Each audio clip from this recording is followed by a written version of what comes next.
Dans le baquet, c'est ce grand bloc blanc là-bas. On rajoute à chaque fois 1,5 tonne, une masse fait 1,5 tonne.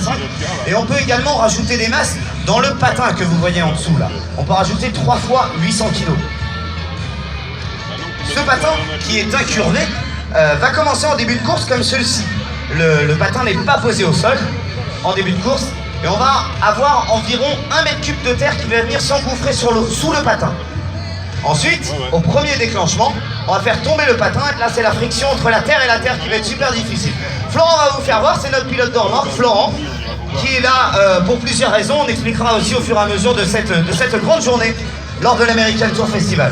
Donc lorsque le baquet va arriver au niveau de ce switch, vas-y avance Florent, vous allez voir le patin qui va se poser au sol.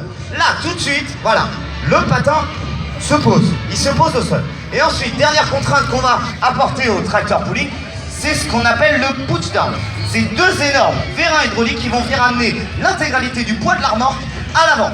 Et c'est ça ce qui va devenir de plus en plus difficile. Vas-y Florent, lorsque le baquet va arriver au niveau de ce switch là, vous allez voir ces 2 gros vérins qui vont venir appuyer donc sur l'avant de la remorque. Voilà, et là tout le poids de la remorque, vous voyez l'essieu arrière qui est décollé, c'est-à-dire que l'intégralité du poids de la remorque arrive à l'avant.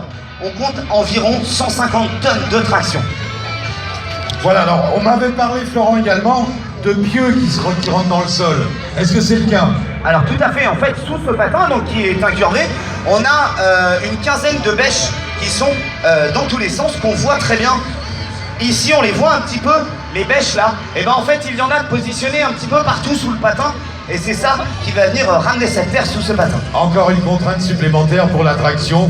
Donc on parle d'une remorque de 14 tonnes au départ, presque 150 tonnes à l'arrivée, pratiquement arrivé aux 100 mètres. Hein, c'est ce qu'on appelle le full pull, c'est ça? Voilà, tout à fait. Lorsqu'on fait les 100 mètres, dans notre jargon technique, c'est ce qu'on appelle un full pull. Donc vous avez pu voir, messieurs, dames, qu'il y a un pilote sur cette remorque qui va venir emmener justement la remorque sur la piste de tracteur pulling. Il sert à 2 choses principalement, ce pilote. Il sert à ramener la remorque au point zéro, puisque vous avez pu voir que cette remorque est automotrice. Mais il est là également en cas de sécurité. C'est-à-dire que lorsqu'il juge que la course devient difficile, il va appuyer sur son bouton. Alors vous allez voir, on accroche en fait ce petit crochet au tracteur également. Lorsqu'il juge que la course devient dangereuse, il appuie sur son bouton, ça tire ce crochet qui va couper le tracteur. Couper littéralement. Voilà, c'est un crochet des coupes-circuits en fait. Voilà, c'est ça, c'est un coupe-circuit sur le tracteur, donc ça arrête complètement le tracteur. Mais ça enclenche également toutes les sécurités de la remorque. C'est-à-dire que le patin se pose, le push-down se déclenche, les freins se mettent sur les essieux. La course est arrêtée en un quart de seconde, vraiment. Alors j'aimerais insister sur le côté technique de la préparation de la piste, Florent. La semaine dernière, on avait les nice cars sur cet ovale. L'exploit technique, c'était de ramener sur 100 mètres quelques 80 cm de terre. Ça, c'est une belle performance aussi hein, pour les organisateurs. Voilà, je crois que c'est du jamais vu en tracteur pulling d'utiliser une piste de NASCAR pour faire du pulling. Il y a toute une équipe d'organisation qu'on remercie énormément qui ont œuvré toute la semaine pour préparer cette piste. On a d'abord gravillonné la piste de NASCAR pour pas l'abîmer bien sûr. Et ensuite on a été rajouté 45 cm de terre. Donc on remercie l'intégralité des personnes qui ont travaillé sur cette piste pendant toute cette semaine. Et j'ai remarqué que ton équipe ce matin faisait le tour pour enlever toutes les pierres qui risquent d'abîmer quoi? Les pneumatiques, la remorque Alors les pierres c'est un petit peu ce que redoutent tous les pilotes. Pourquoi? Pour les pneus? Pour les pneus déjà, parce que ce sont des trains de pneus vraiment spéciaux, vous allez voir, avec très peu de crampons pour avoir un maximum d'adhérence.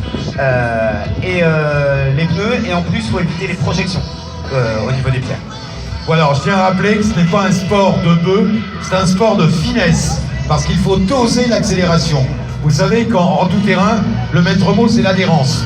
L'adhérence, dès l'instant que vos roues patinent, vous ne progressez plus, puisque les roues patinent dans le vide. Donc il faut gérer la puissance des tracteurs, qui vont, comme on l'a dit, jusqu'à 8000 chevaux. Et donc il faut gérer, il faut avoir le pied extrêmement sensible, il faut bien connaître comment réagit son tracteur, et c'est une question d'habitude après, en fonction de la charge, bien on va augmenter, mais sans jamais faire patiner les roues. Ça c'est extrêmement important. Alors j'aurais aimé, je ne sais pas où il est, vous présenter le président Charles Billac. Charles Billac qui est le président de la Fédération des tracteurs pulling français. Il m'avait promis d'être au micro. Sinon, vous l'avez dans le parc. Hein. Vous pouvez d'ailleurs voir de très très près tous ces tracteurs pooling. Moi, ça fait une petite vingtaine d'années que j'ai fait connaissance de ces monstres. On appelle ça les Formule 1 de la Terre, en fait, hein, Florent, hein. Oui, tout à fait, parce que c'est vraiment impressionnant. Ça va à une vitesse impressionnante, vraiment. Sur cette piste, vous allez voir à la vitesse où arrivent les tracteurs. On compte à peu près, je ne sais pas si vous vous rendez compte, on a environ donc 150 tonnes de traction. Et les tracteurs arrivent quand même à aller jusqu'à 50 km/h en pleine charge. Donc c'est quand même énorme.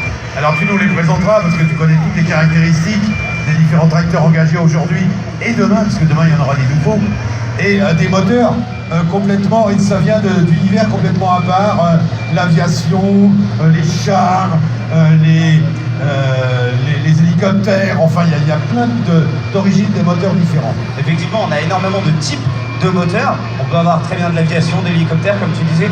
On a également des V8 d'origine automobile. On dit bien d'origine, hein, parce que ça ressemble plus du tout à un moteur de voiture. Mais on a tous cette armada de moteurs et on en verra encore des nouveaux demain avec des moteurs dits de type agricole. Voilà, et vous verrez si vous allez les voir de près, c'est nickel. C'est-à-dire que les préparations, souvent les pilotes sont eux-mêmes mécaniciens, mais c'est des préparations, vraiment, c'est pas du bricolage, c'est pas du bidouillage, c'est vraiment super beau, c'est bien fait, c'est résistant parce que les contraintes sont vraiment énormes, et pour être présent à toutes les compétitions, d'ailleurs les compétitions, il y a un championnat de France, il y a un championnat d'Europe, c'est bien ça? Tout à fait, il y a un championnat de France, championnat d'Europe et une coupe d'Europe aussi, qui se passe en plusieurs manches, dans plusieurs pays, donc on acquérit des points suivant le classement où on se met, contrairement au championnat d'Europe où c'est une seule manche, dans un pays différent par an. Par exemple, l'année dernière, la France a accueilli le championnat d'Europe à Bougonville dans les Ardennes. C'est devenu, le temps d'un week-end, la capitale européenne du tracteur pooling. C'était en France, un événement magnifique. Et donc on retrouvera le championnat d'Europe dans 7 ans, maintenant en France. Voilà, ok, alors je tiens à préciser